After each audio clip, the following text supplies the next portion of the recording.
नमस्कार मित्रों, यांचा अवांतर यूट्यूब चैनल पर आपका स्वागत है। अगर आप हमारे इस चैनल पर नए हैं तो इस चैनल को सब्सक्राइब करें, लाइक करें, शेयर करें और बेल आइकन को दबाएं। आइए सुनते हैं विष्णु प्रभाकर की कहानी मुक्ति की राह।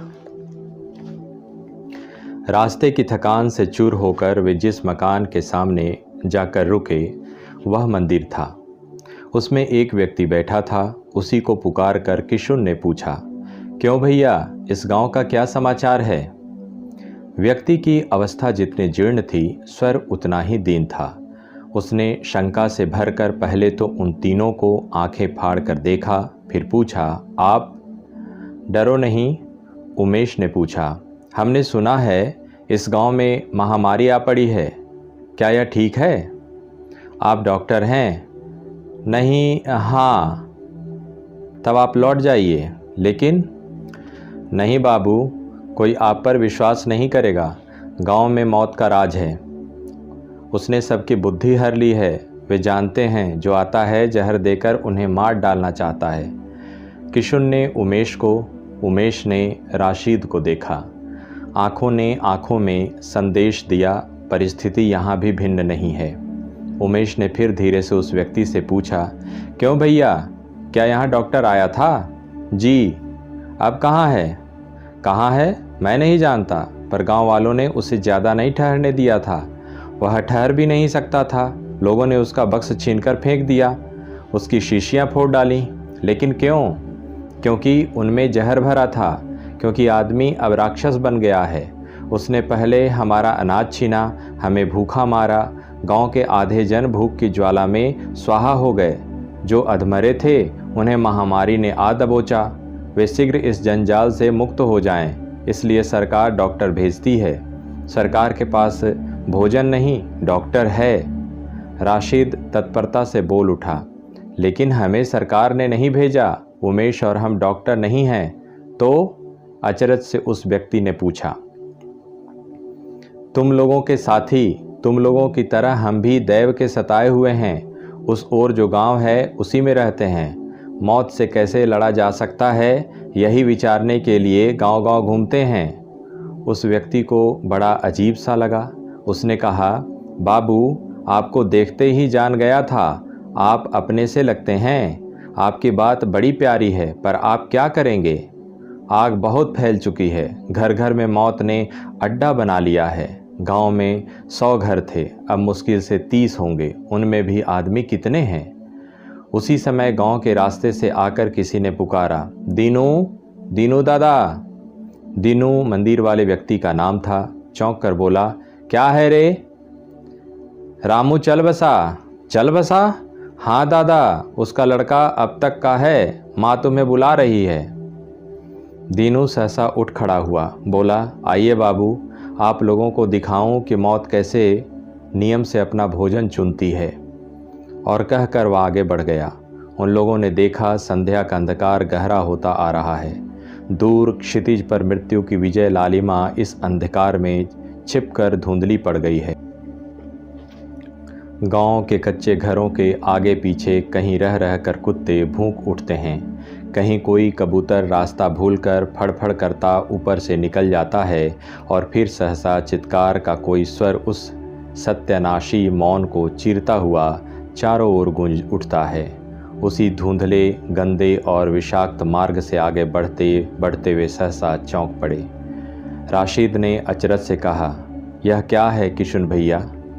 यह कीर्तन है, सुनते नहीं? मानव कंठ को चीर कर ढोलक मजीरे का स्वर कितना तीव्र हो उठा है। लेकिन मृत्यु की वेला में यह आनंद का साज क्यों? इसका जवाब दिया दीनू ने, बाबू, आदमी में विश्वास खोकर गांव वालों ने परमात्मा की शरण ली है। उसको रिझाकर वे महामारी से छुटकारा पाना चाहते हैं। और करें भी क्या? ओझा लोगों के मंत्र तक बेकार हो उठे हैं। उन तीनों ने आगे कोई बात नहीं कही। कहते भी क्या? मौत से लड़ना आसान है, पर अज्ञान से लड़कर उसे पराजित करना किसी भीष्म पितामह का ही काम है। यह बात वे तीनों जानते थे। किशुन विशेष जानता था। उसने भूख का तांडव देखा था। उसने दूसरे गांव वालों को धीरे धीरे कलप कलप कर प्राण तजते देखा था। शासन व्यवस्था जैसे सब भंग हो चुकी थी। न दवा शेष थी न दवा देने वाले। इसीलिए इस गांव वाले दवा को विष समझने लगे तो उनकी बुद्धि पर तरस खाने की ज़रूरत नहीं थी। इसीलिए उन्होंने कोई जवाब नहीं दिया और वे जिस मकान में पहुँचे वहाँ का दृश्य उनके लिए नया नहीं था। कच्ची दीवारें, कच्चे छतें, कहीं कहीं बांस फूस के छप्पर, जहाँ तहाँ से उतरे हुए दीवारों के लवड़, गंदा और खुदा हुआ फर्श और महामारी की तेज गंध से लदी हुई वायु। जिस समय उन लोगों ने उस घर में प्रवेश किया तो एक ओर करुण रुदन का स्वर आ रहा था और दूसरी ओर से मंत्र ध्वनि। रुदन का उद्गम एक लाश के पास था और मंत्र ध्वनि का भीतर ओसारे के एक कोने में। वहीं जाकर दीनू ने पुकारा, रामू की माँ। रामू की माँ मात्र कंकाल थी। वह पुकार के जवाब में चित्कार कर उठी, दीनू, दीनू बेटा। शांत रामू की माँ, जो होना था हो चुका। ये बाबू आए हैं, लड़के को देखेंगे। डॉक्टर हैं? नहीं नहीं, डॉक्टर नहीं है रामू की माँ, अपने ही आदमी हैं। राशिद ने तब आगे बढ़कर बच्चे को देखा। दुर्गंध से उसका दिमाग फट रहा था और जैसा उसने देखा, लड़के की आयु लगभग 12-13 वर्ष है। मात्र हड्डियों का ढांचा क्षण क्षण में उबकता है और साथ ही दस्त भी निकल जाता है। क्षण क्षण ऐंठता ऐंठता चिल्ला उठता है। उसकी वेदना दिल कँपा देती है। किशुन ने शीघ्रता से आगे बढ़कर कहा, लड़के को यहाँ से हटाना होगा। हटाना होगा? कहाँ? कहीं भी जहाँ दुर्गंध न हो। लेकिन यही कि लड़के को मौत के पंजे से बचाने के लिए यह पहला काम है। वृद्धा ने अति करुण स्वर से कहा, बाबू कहीं भी ले चलो, कहीं भी, पर इसे बचा लो, यही तो। किशुन बोला, जरूर बचेगा। तुम आग जलाकर पानी तो उबाल लो। पानी? हाँ पानी। प्यास से इसके प्राण खींच रहे हैं, देख नहीं रही हो? ओ बाप! ओझा जो अब तक चुपचाप क्रुद्ध उन्हें देख रहा था बोल उठा, पानी पिलाओगे इसे?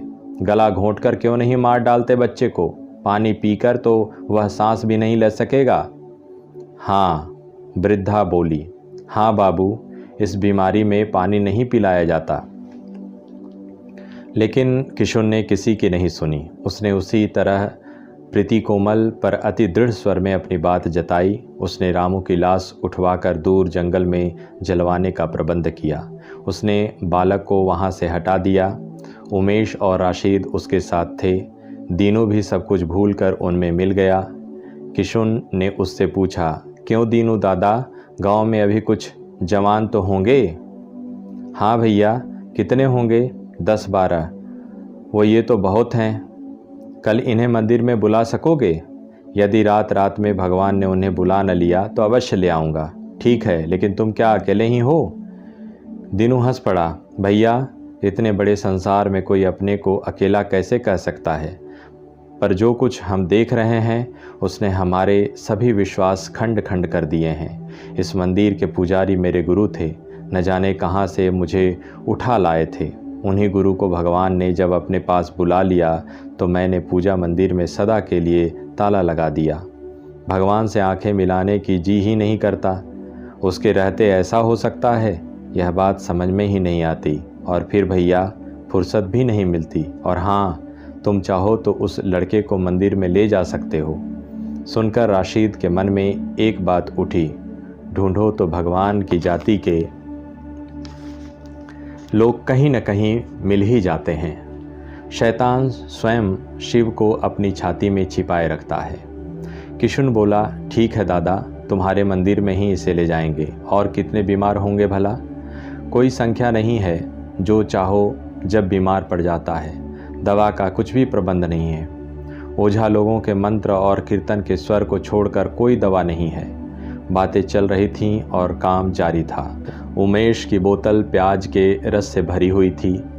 उसी में से लेकर किशुन लड़के को पिला रहा था। उसने पूछा, क्यों दादा, यहाँ प्याज तो मिल जाता है? नहीं। पुदीना? नहीं। कपूर? कुछ नहीं भैया, कुछ भी नहीं। सहसा उसे कुछ याद आ गया। पूजा के सामान में शायद कुछ पड़ा हो। सुनकर किशुन हंस पड़ा। तभी गांव के कई व्यक्ति वहां आ गए। दीनू दादा, वंशी गोपाल की दोनों लड़कियां चल बसीं। राधे लाल की अम्मा अंतिम सांस ले रही हैं। गफूर का आखिरी चिराग गुल हुआ चाहता है। हमने सुना कि कहीं से डॉक्टर आया है। क्या सच दादा? क्या इनके पास खाना है? क्या वे दवा लाए हैं? वे सब एक साथ बोलने लगे थे। रात के अंधेरे में उनकी शक्लें भयानक लगती थीं। उनके शरीर प्रायः नंगे थे। उनका स्वर किसी का भी हो, आदमी का स्वर नहीं था। दीनू ने उन्हें शांत किया। जो आए हैं वे डॉक्टर नहीं हैं, हम लोगों के साथी हैं। मौत से लड़ने का समाधान खोजते फिरते हैं। वे तुमसे बात करना चाहते हैं। हमसे?